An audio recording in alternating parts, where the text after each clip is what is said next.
She's deaf, Davies, not daft. Just bring the water. Julian's ice-cold voice sliced through the Ethel guard's hushed atmosphere. His mother, trapped in her silent world, hadn't even flinched at the manager's clumsy attempts to communicate. Poor woman. But I knew her secret. They all thought she was helpless. Truth was, Elena Vance saw more than anyone suspected. Rage bubbled, thick and hot. Someone needed to remind them all that silence wasn't stupidity. I did something reckless, something that could cost me everything. A small, defiant act of kindness, a bridge built of sign. They have no idea how her quiet compassion will change everything. With a single gesture, she would bridge a silent gap, unlocking a story of betrayal, heartbreak, and a love no one saw coming. What she did next didn't just earn her a tip. It exposed a dark secret and changed her life forever. Stay with us to uncover the shocking truth. The Ethelgard restaurant, nestled on the 52nd floor of the Four Seasons in Manhattan, was a place where silence was a commodity. It was the quiet hum of immense wealth, the muted clinking of Christopher silverware against Bernardo, China, the hushed negotiations that could shift global markets. For Emily Petrova, however, silence was something else entirely. It was the language of her home, the world of her younger sister Sophie. Emily moved through the symphony of the elite with a grace that belied her exhaustion. At 24, she wore the invisible weight of responsibility like a second skin. Her waitress uniform, impeccably starched, was a costume she wore to hide the reality of her life, a cramped apartment and Queens overdue bills, and the constant gnawing worry for Sophie, who had been born profoundly deaf. Every dollar Emily earned from these patrons, who spent more on a bottle of Chateau Margaux than she made in a month, went towards Sophie's specialized education and medical needs. Tonight, the restaurant was electric with the presence of a titan, Julian Vance. At 35, Julian was the CEO of Vance Global, a sprawling tech and real estate empire he had inherited and ruthlessly expanded. He was a man carved from granite and ambition, with eyes the color of a stormy sea that missed nothing. He was rarely seen in public, and even more rarely seen with family. But tonight was different.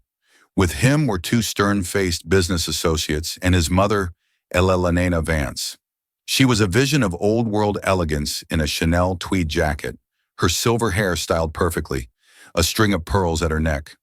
But her beauty was framed by a profound, almost tragic stillness. While the men around her spoke in low, important tones, Elena's gaze drifted towards the window, overlooking the glittering tapestry of the city, a queen in a soundless castle. The restaurant's manager, Mr. Davies, was a bundle of nerves personally overseeing the Vance table. "Mr. Vance, your usual?"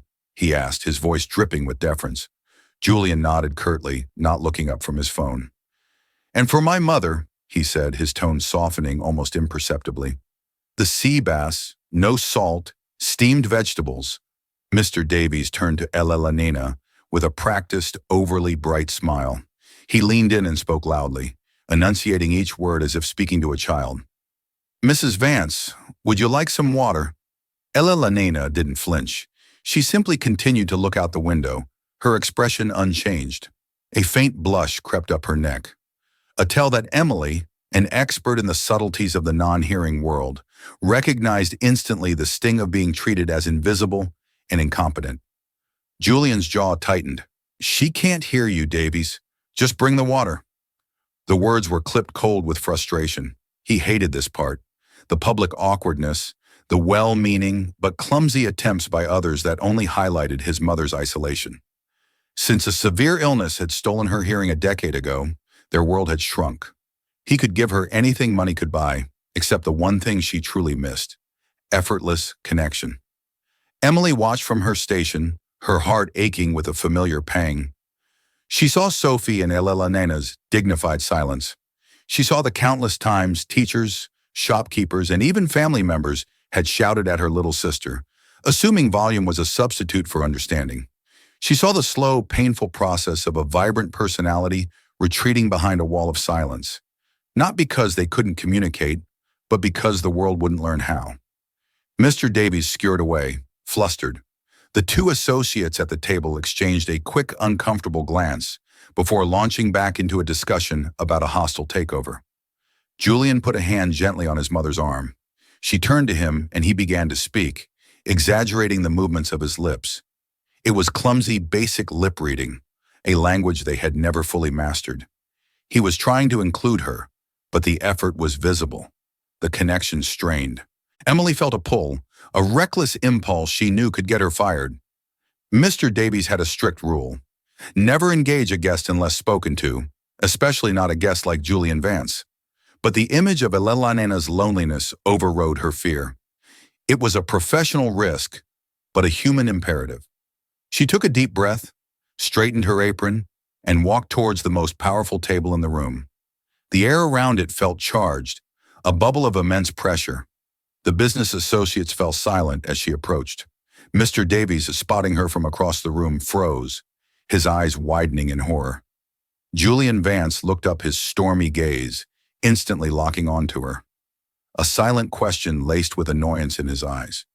"We don't need anything," he said, his voice a low dismissal. Emily's heart hammered against her ribs, but she didn't look at him. Her focus was entirely on the silent woman at the table. She gave a small, respectful bow of her head, and then lifting her hands, she moved them with a fluid, precise grace that was as natural to her as breathing. "Good evening, Mrs. Vance." She signed a warm, genuine smile gracing her lips. "My name is Emily. It is an honor to have you dining with us tonight. I hope the view is as beautiful to you as your presence is to this room."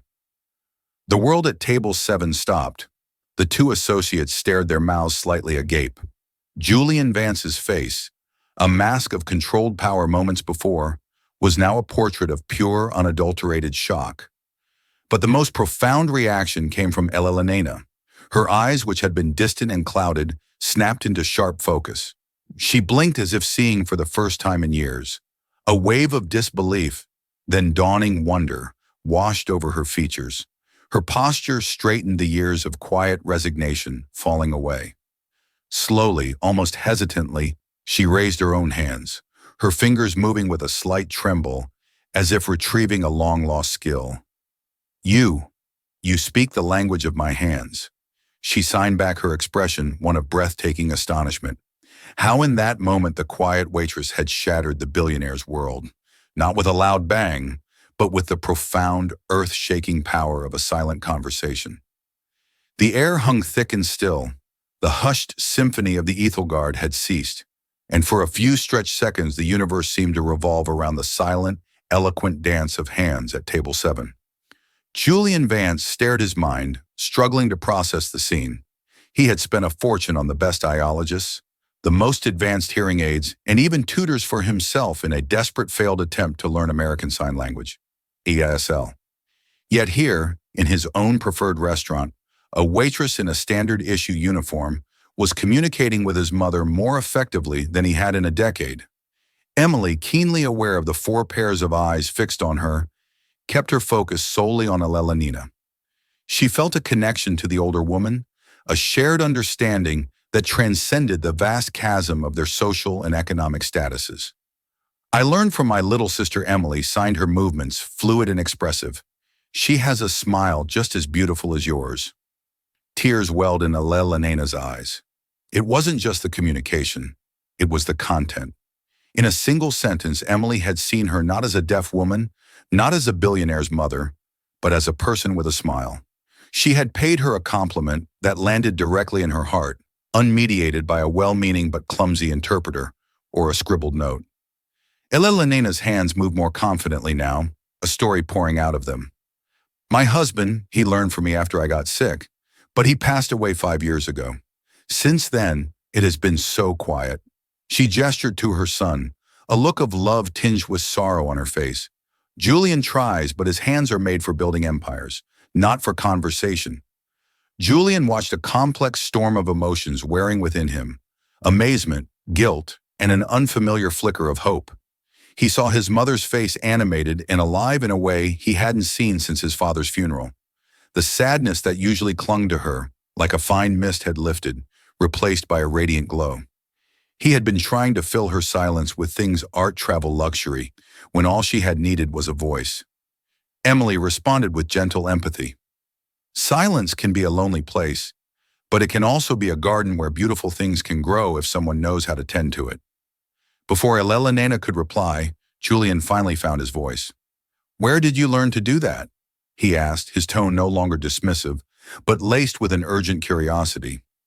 Emily finally turned to him, her professional demeanor clicking back into place, though her heart was still pounding. "My younger sister Sophie was born deaf, sir. It's our language at home, Mr. Davis," was now hovering nearby, wringing his hands, his face pale with anxiety. He was certain he was about to lose the Ethel Guard's most valuable client. He opened his mouth to apologize to drag Emily away, but Julian silenced him with a single sharp gesture. "Leave her," he commanded, his eyes never leaving Emily. He then turned to his associates. "Gentlemen, I believe we're finished for the evening. My driver will take you wherever you need to go. We'll conclude our discussion tomorrow." It was a clear dismissal. The men, though surprised, gathered their things and left with quiet efficiency, sensing the seismic shift that had just occurred. The table was now empty, save for Julian, Elena, and Emily, who stood uncertainly unsure of her role. "Please," Julian said, his voice softer now. "Sit." He gestured to one of the empty chairs. "Sir, I can't. I'm working," Emily stammered, acutely aware of Mr. Davies's panicked expression in the periphery. "You're not," Julian stated simply. "As of this moment, you are my guest." He looked over at the terrified manager. "Davies, add a $1,000 tip to my bill for every staff member on duty tonight, and send a bottle of the 98 Krug to the table for my guest." Mr. Davies blinked, stunned into submission by the sheer audacity and generosity of the command. He simply nodded and fled. Emily, overwhelmed, slowly sank into the plush velvet chair. It felt like sinking into another reality. Elena beamed at her, her entire being soothed with a joy that was palpable. She reached across the table and patted Emily's hand. "Tell me about your sister," Elena signed. For the next hour, a conversation unlike any other unfolded. Emily, initially nervous, soon found herself at ease, translating between a mother and son who were in many ways meeting for the first time. She told them about Sophie's mischievous sense of humor, her passion for painting, the financial struggles of affording a school that catered to her needs. She spoke of the beauty and complexity of ASL, how it was a language of not just hands but of the face, the body, the soul. Julian listened, mesmerized. He learned more about his mother's inner world in that hour than in the past 10 years. He learned she felt like a ghost in her own life, that she hated the pity in people's eyes, that she missed debating politics with his father and gossiping with her friends. Through Emily's graceful interpretations, Elena's vibrant, intelligent personality emerged from its silent prison. He also found himself watching Emily. He noted the way her brow furrowed in concentration as she listened to his mother, the passion that lit up her eyes when she spoke of her sister, the quiet dignity that radiated from her. She wasn't intimidated by his wealth or his power. In this moment, she was the one in control, the one holding the key to a world he had been locked out of. As the evening drew to a close, Julian knew that a simple, extravagant tip would be an insult to what had happened. This wasn't a service rendered, it was a miracle. He had an idea, a proposition so audacious it was taking shape in his mind even as he spoke. "Emily," he said, leaning forward, "I have a proposal for you. It's unconventional. It would require you to leave this job." Emily's heart skipped a beat. She thought of her precarious finances, of Sophie. "What kind of proposal, sir?" "My mother is the honorary chair of the Vance Foundation's annual charity gala. It's in 2 weeks. It's the most important social event of her year, and for the last 5, she has dreaded it. It's a night of smiling and nodding while feeling completely alone. I want you to be her personal companion and interpreter for the event. Not just for the event itself, but for the 2 weeks leading up to it. Fittings lunch is planning. I want her to experience it fully with you by her side." He paused, letting the scope of it sink in. "I will pay you $50,000. Emily's breath caught in her throat. $50,000. It was more than she made in a year. It was Sophie's tuition for the next 3 years. It was a lifeline so magnificent she could barely comprehend it. Before she could even respond, Elena, who had been watching Julian's lips and catching the gist, turned to Emily, her eyes pleading. "Please say yes." She signed her hands, trembling with hope. Please be my voice. Looking at the hopeful face of the elegant older woman and thinking of the future it could secure for her sister Emily, knew she had no choice. Her life, which had been a predictable struggle just hours before, was about to be turned completely upside down. Yes, she said, her voice barely a whisper. I'll do it. The following Monday, Emily's life transformed from the gritty reality of Queens to the ethereal fantasy of the Upper East Side. A black Cadillac Escalade, the kind she'd only seen in movies, picked her up from her modest apartment building, much to the astonishment of her neighbors.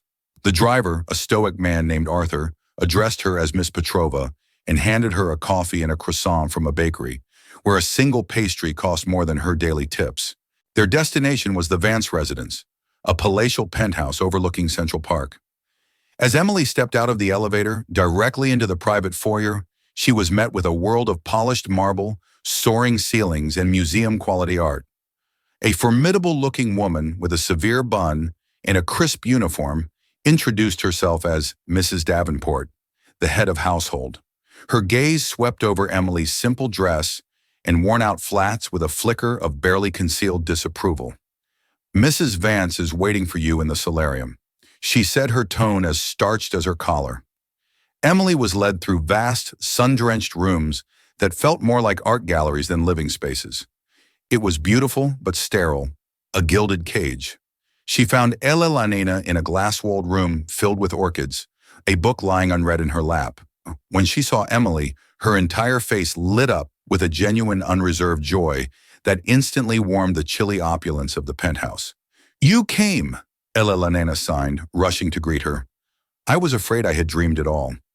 I am here, Emily signed back, a smile spreading across her face. And I am very real. Their first task, according to the itinerary Julian had sent, was a fitting for the gala. Emily had assumed she would accompany Ella Lanina to a dress shop.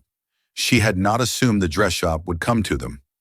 Within the hour, a team from Oscar de la Renta arrived, wheeling in racks of breathtaking gowns that shimmered with silk satin and intricate beadwork.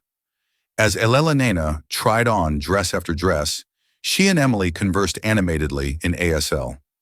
Emily described the colors and fabrics in poetic detail, her hands painting pictures of sapphire blue like the deep ocean, and silver beadwork like a spiderweb covered in morning dew. For the first time, Ella Nena wasn't just being dressed. She was part of the creative process, sharing her opinions, her preferences, her memories.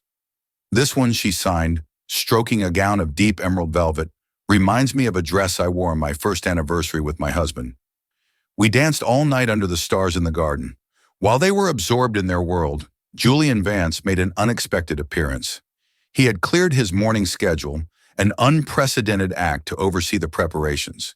He stood in the doorway, watching the scene unnoticed for a long moment. He saw his mother not as the fragile, silent figurehead of his company, but as a vibrant woman, laughing, her hands flying as she shared a memory with Emily. And he saw Emily sitting on a small stool, her expression one of complete focused engagement, her presence a calming anchor in his mother's silent world. He felt a pang of something he couldn't name. It was a mixture of gratitude and a strange, unfamiliar envy. Emily had connected with his mother in a way he never could. She had unlocked a part of Ella Lanina he thought was lost forever. It seems the preparations are going well, he said, finally making his presence known. Emily started slightly, her professional guard snapping back into place. Mr. Vance, yes, your mother has chosen a beautiful gown. Ella Lenena turned to him, a brilliant smile on her face, and signed to Emily. Tell him I feel like myself again. When Emily translated, a flicker of emotion crossed Julian's stoic face. That is good to hear, Mother, he said, his voice a little rough. But not everyone in the Vance orbit was so pleased. Later that day, Julian's cousin, Marcus Thorne, arrived at the penthouse. Marcus was a senior VP at Vance Global, a man with a practiced smile and eyes that were always calculating. He handled the family's philanthropic endeavors, including the Vance Foundation. He found Emily and Ella in the library going over the gala's guest list. He greeted his aunt with a perfunctory kiss on the cheek and then turned his full, assessing gaze on Emily. So, you're the miracle worker? He said, his voice smooth as silk, but with a sharp edge underneath. Julian can't stop talking about you. I'm just helping Mrs. Vance prepare for the gala, Emily replied politely. Of course, Marcus said, his smile not quite reaching his eyes. It's a wonderful opportunity for you. A real Cinderella story. The words were complimentary, but the tone was laced with insinuation, as if he were already writing the narrative. A poor girl from Queens, a vulnerable, wealthy family, and a pot of gold at the end of the rainbow. He watched her for the rest of the afternoon, a silent, scrutinizing presence. He saw the easy rapport between Emily and his aunt, the genuine affection that was already blooming, and he didn't like it. For years, Elena's silence had made her passive, a figurehead he could easily manage. An empowered, engaged Elena, with a direct line of communication to the outside world, was a variable he hadn't accounted for. That evening, Marcus went to Julian's office. She's very charming. He began casually pouring himself a drink from the crystal decanter on Julian's desk. Emily is professional and excellent at her job, Julian corrected, not looking up from his paperwork. Oh, I'm sure, Marcus purred. But don't you think this is all a bit fast? This girl comes out of nowhere conveniently possessing this one rare skill that gets her into the inner sanctum. We know nothing about her, Julian. For all we know, this could be a setup. She could be anyone. She's a waitress who loves her sister. Julian said, his voice firm. I saw her file from the restaurant. She's been working 2 jobs for 6 years to support her family, or that's what she wants you to believe. Marcus counted, leaning against the desk. A sob story is the oldest trick in the book. A woman this beautiful, this poised, she doesn't just happen to be a waitress. I'm just saying be careful. You're bringing her into our family's most important event. A lot is at stake. Julian finally looked up, his gaze cold. My mother is happy. That's all that matters. But as Marcus left, a seed of doubt had been planted. Julian was a man who trusted no one, who built his empire on anticipating threats and mitigating risk. He had made this decision with his heart, an organ he rarely consulted in business. Marcus's words, slick and poisonous, tapped into his deepest protective instincts. Was Emily Petrover really a godsend? Or was she just the most clever grifter he had ever met? He pushed the thought away, but it lingered a dark shadow in the corner of his mind. The 2 weeks leading up to the gala were a whirlwind of activity that felt like a lifetime to Emily. She spent her days in the Vance penthouse, a world so removed from her own that returning to her small Queens apartment at night gave her a strange sense of vertigo. Her bond with Elena deepened with each passing day. They were no longer just employer and employee. They were friends. Emily learned that Elena had been a formidable history professor at Columbia. Before her illness, a sharp-witted intellectual who missed academic debate more than anything. In turn, Emily shared stories of Sophie showing Elena the vibrant abstract paintings her sister created, a form of communication all her own. Elena, using Emily as her bridge, began to re-engage with her life. She started making calls via a video relay service with Emily, interpreting to old friends she hadn't spoken to in years. She even held a small luncheon for the foundation's board members. Marcus Thorne was present, his smile as polished and insincere as ever. He watched Emily's every move, his scrutiny a palpable weight in the room. During the luncheon, Elena, with Emily's help, brought up a specific charity. The foundation supported an underfunded school for deaf children in the Bronx. Marcus, she signed her movements sharp and direct. I reviewed the quarterly reports. Our donation to the Bronx Iology Center was significantly less than we pledged last year. Why is that? Marcus was momentarily flustered. Aunt Elena, we had to reallocate some funds to a more pressing capital campaign, a new wing for the art museum. It was a simple budgetary adjustment. The children's education is not an adjustment. Elena countered, a fire in her eyes that Emily hadn't seen before. It is a priority. I want to see the full financial breakdown. Marcus's smile tightened. Of course, I'll have my assistant send it over, but he shot a look at Emily, a flash of pure venom that was gone as quickly as it appeared. In his eyes, this was her fault. She had given his passive aunt a voice, and now she was asking inconvenient questions. Julian, meanwhile, found himself creating excuses to be at the penthouse more often. He would work from home, setting up in his study, with the door open, listening to the distant imagined sound of their silent conversations. He saw the profound change in his mother. She was no longer a ghost haunting the hallways of her own home. She was its queen reborn, and it was all because of Emily. His admiration for her grew, but so did the seed of doubt Marcus had planted.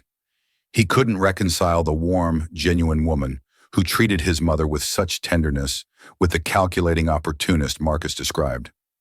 Yet his cousin's warnings echoed in his mind. He was Julian Vance. People had been trying to get to his family's fortune his entire life.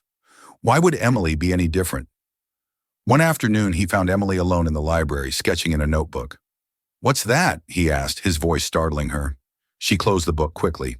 "Nothing, just doodling." He moved closer, his curiosity piqued. "Let me see." Hesitantly, she opened it. The page was filled with a stunningly detailed sketch of an orchid from the solarium. It was a work of professional quality. "This is more than doodling," he said, genuinely impressed. "This is a real talent." Emily blushed. "I wanted to be a botanical illustrator. I got a scholarship to Pratt, but life happened." She didn't need to say more. He knew life meant her father's death, the subsequent debts, and her all-consuming responsibility for Sophie. They stood in silence for a moment, the space between them charged with an unspoken intimacy. He was seeing another layer of her, another abandoned dream sacrificed for her family. "You're a remarkable woman, Emily," he said, his voice low. The compliment hung in the air, warm and sincere, and it terrified her. She was starting to see past the billionaire tycoon to the man underneath the lonely son who loved his mother fiercely, but didn't know how to reach her. She was beginning to feel something for him, a dangerous, impossible flutter of attraction. This was a job, she reminded herself fiercely, a temporary, high-paying job. Getting emotionally involved was a catastrophic mistake.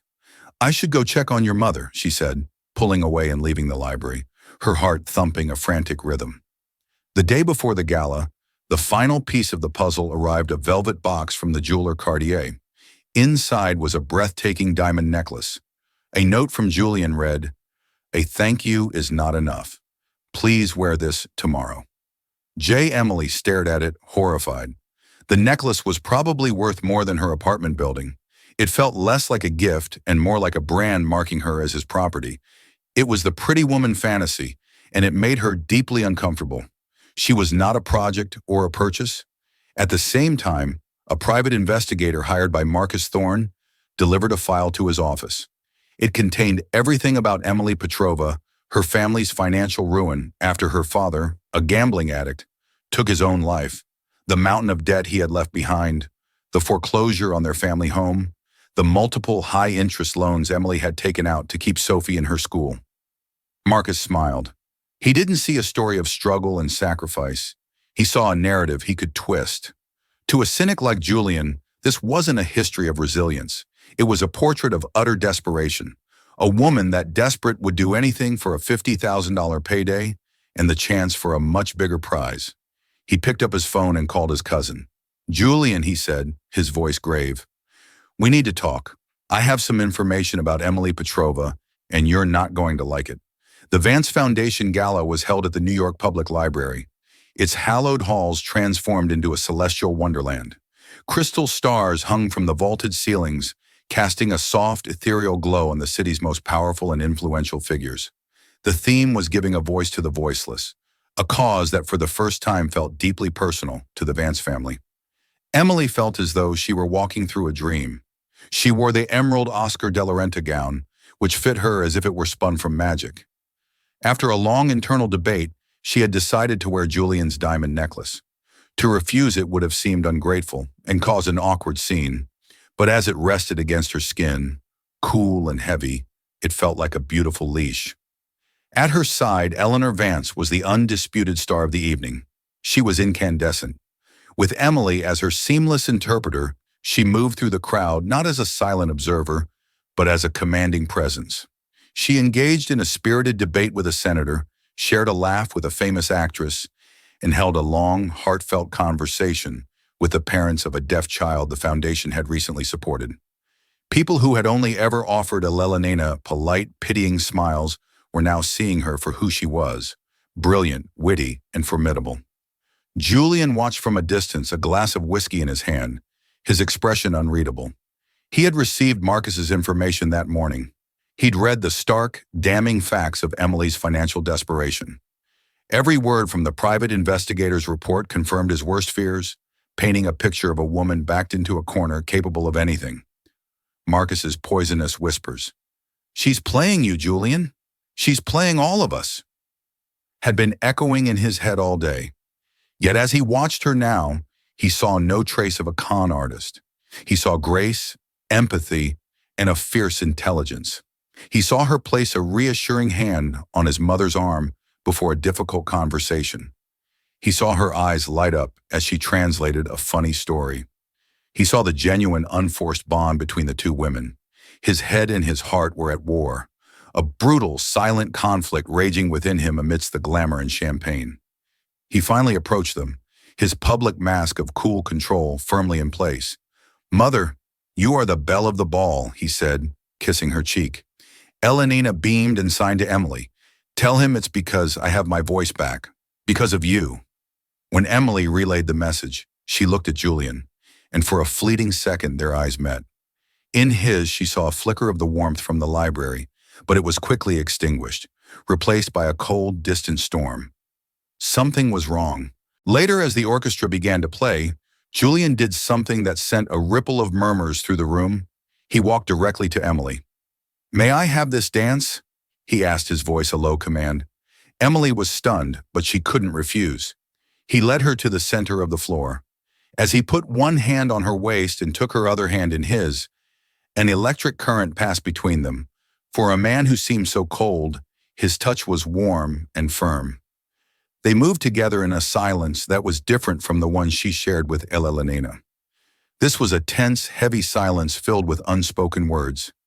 "You've done an incredible job tonight," he said, his voice flat, devoid of the emotion she had expected. "My mother is happier than I have ever seen her. She's an easy person to be around," Emily replied softly. "She just needed a chance to be heard." "And you gave her that," he said. They twirled the diamonds at her throat, catching the light. He looked at the necklace and his expression hardened. "That looks beautiful on you." "It's an extravagant gift, Mr. Vance." "I'm an extravagant man," he countered. "I always pay for value." The words hit her like a slap. Pay for value. He was talking about her as if she were a commodity, a service he had purchased. The magic of the evening began to curdle. This wasn't a fairy tale. It was a transaction. As the dance ended, Marcus approached them, a triumphant gleam in his eye. "Julian, a word. It's about the foundation's accounts." He glanced at Emily. "An internal matter." Julian nodded. "Emily, would you please make sure my mother has everything she needs?" It was a dismissal, a cold, clear line drawn between them. She was staff. He was the boss. The brief, fragile connection they had shared was severed. Heart sinking, Emily returned to Elena's side. But as she watched Julian walk away with Marcus, she saw Marcus hand him a thick file, and as Julian opened it, she saw his face darken, his jaw clenching so tightly a muscle jumped.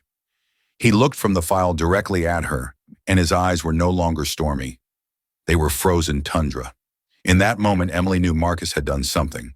He had taken her life, her struggles, her desperations, and he had twisted them into a weapon, and that weapon was now aimed directly at her heart.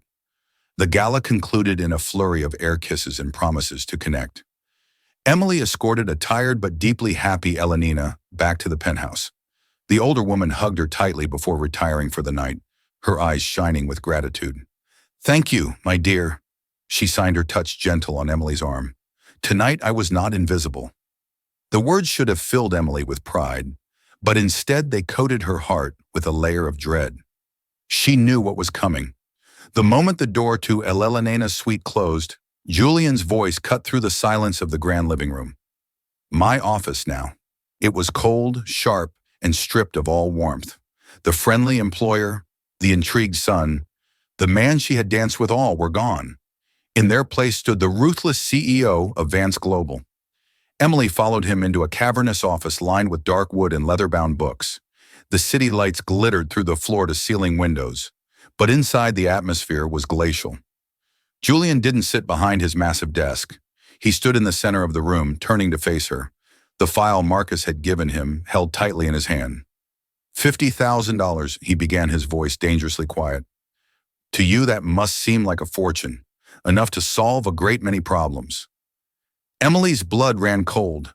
Mr. Vance, I don't understand. Oh, I think you do, he sneered, tossing the file onto the polished surface of his desk. It slid open, revealing photos of her rundown apartment building, copies of loan agreements with her name on them, a detailed report of her family's crushing debt. I understand perfectly now. Marcus was right to be suspicious.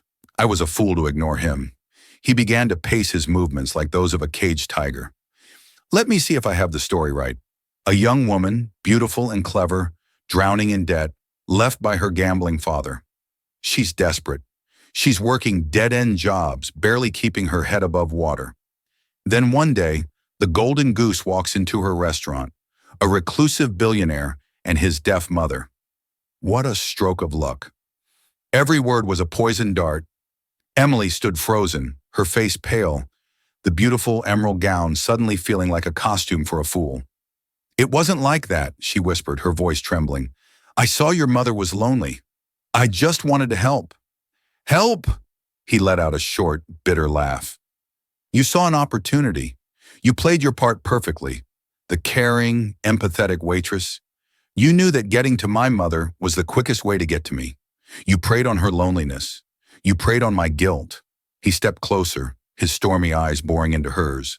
The stories about your sister, the sketches, the fine surprise at the close, the jewelry.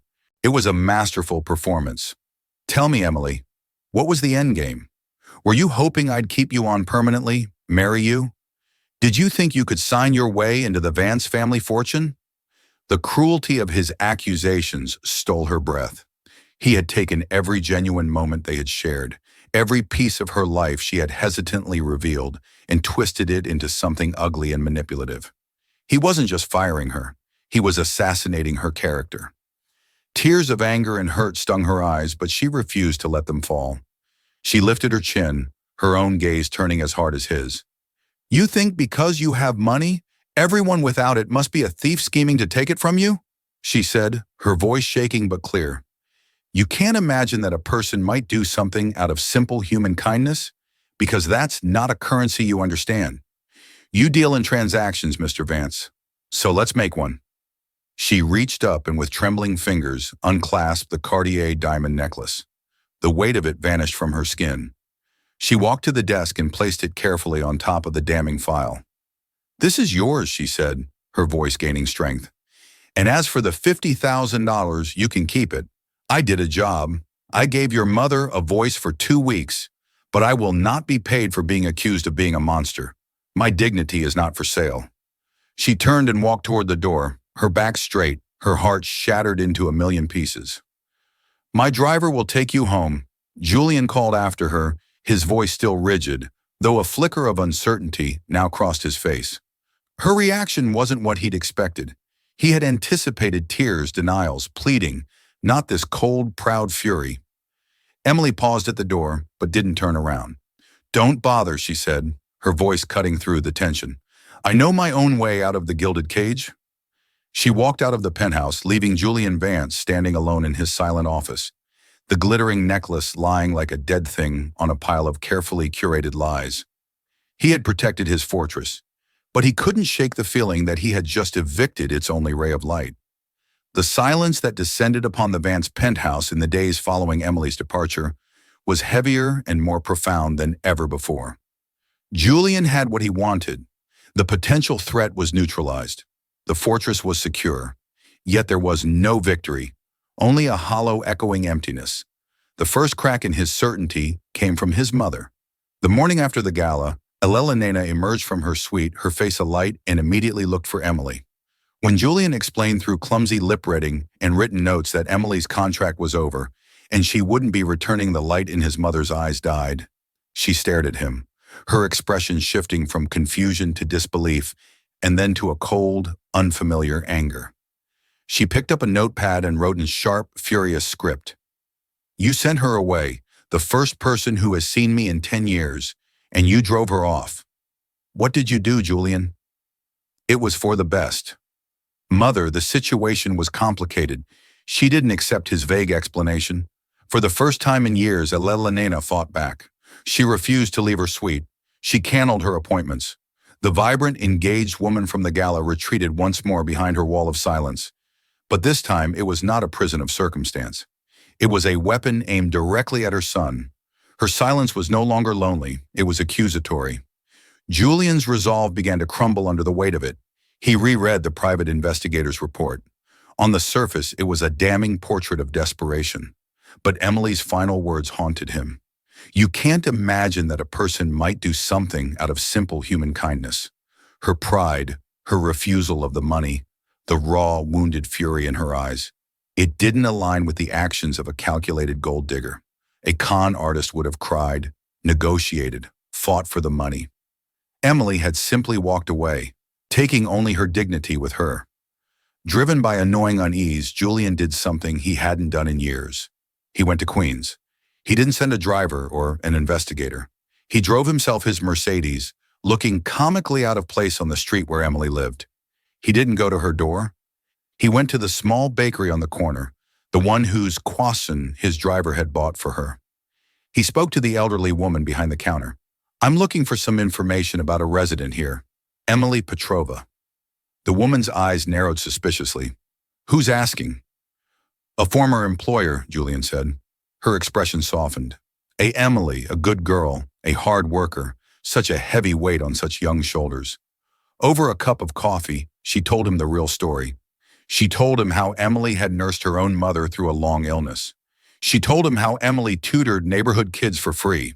She told him how after her father's death, Emily had sold every valuable thing she owned, not to pay off his gambling debts, but to keep her younger sister in the special school that was her entire world. "That girl's heart is pure gold," the baker concluded, "even if her pockets are empty." The story was a stark contrast to the narrative Marcus had spun. This wasn't desperation leading to deceit. It was sacrifice born over love. Shaken, Julian returned to his office, his mind racing. Why would Marcus go to such lengths, hiring a PI, twisting the facts to discredit Emily? The answer came to him with the chilling force of an epiphany. Elena's question at the luncheon, the Bronx Iology Center. He bypassed Marcus entirely and went straight to the Vance Foundation's CFO. "I want a full, unredacted audit of all charitable disbursements managed by Marcus Thorne for the past 5 years," he commanded, "and I want it by morning." The results were catastrophic. It was a slow, systematic pattern of fraud. For years, Marcus had been siphoning money from the foundation. He would approve large grants to legitimate charities, but a portion of the funds would be routed through a series of shell corporations straight into his own offshore accounts. The charities he targeted were always the smallest, the most under-resourced places, like the Bronx school organizations, without the power or resources to question a shortfall from a benefactor like the Vance Foundation. The motive was suddenly terrifyingly clear. Marcus needed Elena to remain a silent, passive figurehead who simply signed what was put in front of her. Emily, by giving Elena her voice back, had become the single greatest threat to his entire criminal enterprise. When Elena started asking questions about the Bronx school, Marcus panicked. He had to discredit Emily to remove her from the equation to make her seem like the villain. So Julian would cast her out and the problem would be solved. The betrayal was staggering. It wasn't just about the money. Marcus, his own flesh and blood, had actively worked to keep his aunt isolated and powerless for his own financial gain. He had weaponized Julian's love for his mother against him. Julian sat alone in his office, the weight of his actions crashing down on him. He had been so blinded by his own cynicism and Marcus's lies that he had become the monster. He had accused an innocent woman, humiliated her, and broken her heart. And in doing so, he had broken his mother's heart as well. An apology was not enough. Words were meaningless. He knew with absolute certainty that he had to earn her forgiveness. and that would require a gesture as grand and as genuine as the damage he had done. 2 weeks later, Emily was volunteering at Sophie's school, the Bronx Iology Center. It was her sanctuary, the one place where the ache in her heart subsided. Being surrounded by the vibrant, silent energy of the children reminded her of what truly mattered. She had returned to her waitressing job at the Ithalgard, a decision that felt both humbling and strengthening. Mr. Davies, to her surprise, had welcomed her back with a newfound respect. The story of her quiet defiance had circulated among the staff, turning her into a minor legend. The school was abuzz with excitement. A mysterious, anonymous benefactor had made a massive donation, the largest in the school's history. It was enough to not only erase their debts, but to fund the construction of a brand new arts and technology wing. Today was the official announcement assembly. As Emily helped arrange chairs in the gymnasium, a familiar black Cadillac Escalade pulled up outside. Her heart stopped. Out stepped Julian Vance.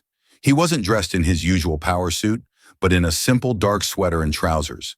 He looked tired, humbled, and profoundly out of place. He didn't approach her immediately. Instead, he walked over to the school's director, Miss Albright, and spoke with her for several minutes. Miss Albright's eyes widened, and she looked from Julian to Emily and back again, a look of dawning comprehension on her face. Then Julian walked towards her. The children playing nearby fell silent, watching the tall, imposing man approach their volunteer. Emily stood her ground, her arms crossed, her expression a mask of neutrality, though her heart was a frantic drum against her ribs. "Emily," he began, his voice low, "I know I have no right to be here. I know that I'm sorry are just words, and words are not enough to fix what I broke." He paused, and then he did something that shocked her to her core.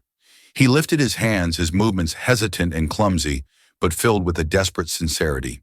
He began to sign. "I was wrong," he signed slowly, his brow furrowed in concentration. It was clear he had been practicing drilling the movements into his memory. "I hurt you and my mother. I am so sorry." Emily stared, her anger wearing with a wave of astonishment. This man, this titan of industry who commanded boardrooms and built empires, had humbled himself to learn her language, not for his mother, but for her, to apologize in the way that would mean the most. He wasn't finished. "The man you met," he said, switching back to spoken words, "was a cynic taught to see threats in every shadow. You showed him what kindness looks like, and he was too blind to see it. Marcus, he betrayed us all. He was stealing from the foundation from schools like this one. He used your past to isolate my mother and protect his lies. He has been dealt with. He will never harm anyone again." He took a step closer. "But his actions don't excuse mine. I made a choice. I chose to believe the worst in you because it was easier than believing in the best. And that was my failing, not yours." Miss Albright stepped up to the podium on the small stage. "Students, faculty," she announced, her voice beaming, "I am honored to introduce the man responsible for our new beginning. The benefactor who has not only funded our new wing, but has also established the Sophie Petrova Grant for the Deaf Arts, a permanent scholarship to ensure our students can follow their dreams. Please welcome Mr. Julian Vance." Emily's head snapped towards him, her eyes wide with disbelief. The Sophie Petrova Grant. He hadn't just thrown money at the problem. He had seen her. He had listened to everything she had told him about her sister, about her own lost dreams, and he had honored them in the most public and permanent way imaginable. Tears finally welled in her eyes, but this time they were not of hammer or anger. Julian looked at her, his own eyes filled with a raw, pleading vulnerability. "I can't take back the accusation, Emily, but I can spend the rest of my life trying to build something better from the wreckage. My mother misses her friend, and I miss the woman who taught me that the most powerful things in the world are said without a single word." He held out his hand, not for a handshake, but as an open, hopeful gesture. "The Vance Foundation needs a new director for its outreach programs for the deaf and hard of hearing. Someone with integrity, passion, and a real understanding of the community. Someone who knows how to tend to a silent garden and make beautiful things grow." The world around them seemed to fade away. It was no longer about a billionaire and a waitress. It was about two people who had seen the worst and the best in each other. It was about a second chance, not just for forgiveness, but for a new beginning. Slowly, a small, watery smile touched Emily's lips. She looked at the hopeful faces of the children, at the promise of the new wing named for her sister, and at the man who had torn her world apart and was now trying to piece it back together better than before. She did not take his outstretched hand. Instead, she lifted her own. "Let's get to work," she signed. In the end, it wasn't about the money or the glamour. It was about the power of seeing another person's world and daring to step into it. Emily didn't just get a job or find romance. She sparked a revolution of kindness that exposed corruption and healed a family. Her story reminds us that the greatest strength often lies in the quietest gestures, and that true communication comes from the heart, not the voice. It proves that one person's empathy can truly change the world. If this story touched your heart and reminded you of the power of understanding, please give this video a thumbs up. Share it with someone who needs to hear a story of hope and resilience. And don't forget to subscribe and hit the notification bell so you won't miss our next incredible real-life story. What was your favorite moment? Let us know in the comments below.